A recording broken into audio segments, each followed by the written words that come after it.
Kemudian isu-isu kaum dan agama, kepada soal bahasa, soal ekonomi, itu kita akan hadapi dengan lebih tegas, tidak betul ansur.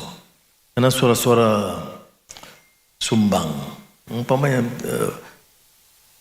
pelantikan jemaah menteri, wilayah persekutuan, ya, tak semestinya bila ada menteri Cina itu dia akan menindas Melayu. Perdana Menteri masih Melayu yang bertanggungjawab. Pengarah Jabatan Wilayah Persekutuan Melayu, Datuk Bandar Melayu, bekerja sebagai pasukan, ada keperluan bantu semua kaum. Jadi tentu saya sedia maklum bila kita lantik ini jadi seolah Melayu terabai dan Cina diserah Kuala Lumpur. Bagaimana Kementerian Dalam Negeri? Menteri dan Timbalan Menterinya Melayu.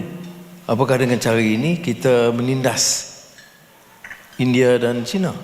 Ada juga melampau India yang cakap, oh sekarang ni India tak boleh berjalan di seorang-seorang malam kerana keselamatan mereka terancam. Ada pandangan-pandangan begitu. Tapi pandangan-pandangan orang yang kurang siuman, yang tidak mempedulikan soal kestabilan negara dan keamanan negara. Saya tidak lihat KDN itu sebagai markas Melayu atau Kementerian Pertahanan atau Kementerian Pembangunan Desa dan Wilayah. Jadi pendekatan ini kita harus hadapi dengan berani.